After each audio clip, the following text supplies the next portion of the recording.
การร่วมมือในโครงข่ายดิจิทัลระหว่างจีนอาเซียนสร้างกำลังขับเคลื่อนใหม่หลายกว่าเก่าเขาในการพัฒนาเศรษฐกิจสังคมของภาคพื้นในสุดปีมานี้ประเทศสมาชิกอาเซียนได้ตั้งหน้านำใส่และส่งเสริมเทคโนโลยีดิจิทัลอย่างแข็งแรงขนาดเศรษฐกิจดิจิทัลได้ขยายตัวอย่างว่องไว ตามข้อมูลจากบทรายงานที่เกี่ยวข้องแสดงให้เห็นว่าฮอดปี 2030 ขนาดเศรษฐกิจดิจิทัลของอาเซียนตะวันออกเฉียงใต้คาดว่าจะมีถึง 2,000 ตรีดอลลาร์สหรัฐภายใต้ท่าเอียงรวมดังกล่าว การร่วมมือแบบสองฝ่ายหลายๆฝ่ายระหว่างจีนอาเซียนในโครงข่ายดิจิทัลได้รับการพัฒนาอย่างว่องไว ฝ่ายต่างๆนะครับกันร่วมใช้ผลประโยชน์ทางด้านดิจิทัลร่วมกันสร้างอนาคตแห่งดิจิทัลเพิ่มกำลังขับเคลื่อนใหม่หลายขึ้นกว่าเก่าเข้าในการพัฒนาเศรษฐกิจสังคมของภาคพื้นการร่วมมือระหว่างจีนอาเซียนในโครงข่ายดิจิทัลได้รับผลสำเร็จอย่างอุดมสมบูรณ์ในด้านการก่อสร้างพื้นฐานโครงสร้างทางด้านดิจิทัล จีนได้สร้างสายใยแก้วทางบกข้ามชายแดนหลายกว่า30สายระหว่างจีนลาวจีนเวียดนามจีนเมียนมาและอื่นๆและได้เชื่อมต่อเครือข่ายของบริษัทโทรคม10กว่าแห่งของประเทศสมาชิกอาเซียนนอกนี้วิสาหกิจจีนยังได้สุกอยู่การพัฒนาพื้นฐานโครงสร้างดิจิทัล 5G อยู่ไทย ดำเนินโครงการเฉพาะกิจทางด้านอินเทอร์เน็ตระดับชาติอยู่อินโดนีเซียสร้างศูนย์ข้อมูลข่าวสารแห่งชาติอยู่มาเลเซีย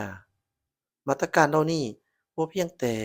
ได้ยกสูงระดับการบริการทางด้านดิจิทัลของประเทศสมาชิกอาเซียนเท่านั้นแต่ยังได้สร้างพื้นฐานอันหนักแน่นให้แก่การหันเป็นแบบดิจิทัลของภาคพื้นอีกด้วย ปัจจุบันเศรษฐกิจดิจิทัลได้กลายเป็นหัวจักสำคัญที่ซุกยู่การเติบโตทางด้านการค้าระหว่างจีนกับอาเซียน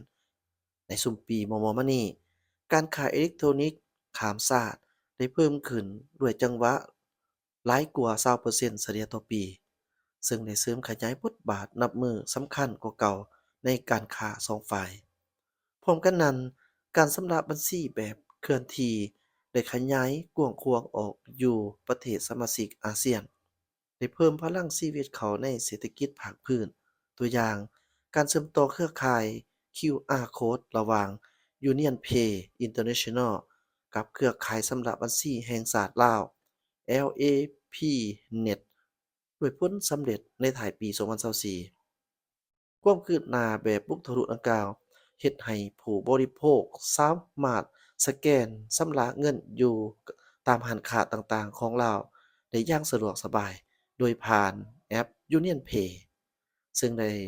อำนวยความสะดวกอย่างหลวงหลายในการบริโภคประจำวันและซุกยิ้วความเจริญรุ่งเรืองของการเคลื่อนไหวดำเนิน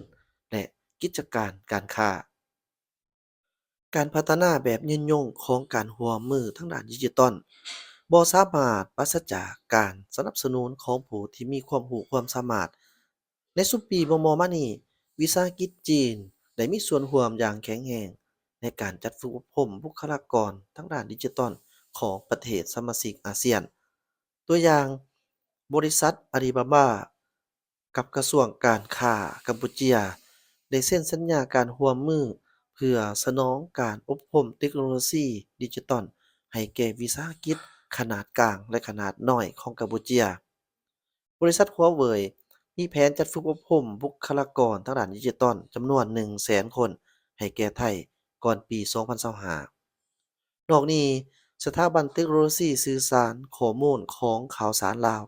ที่จีนให้การช่วยเหลือสร้างขึ้นนั้นและกลายเป็นเวทีสำคัญ ให้แก่การบำรุงสร้างนักวิชาการทางด้านเทคโนโลยีการสื่อสารของลาวมาตรการเหล่านี้บ่เพียงแต่ได้ยกสูงความสามารถทางด้านเทคโนโลยีดิจิทัลของประเทศสมาชิกอาเซียนเท่านั้น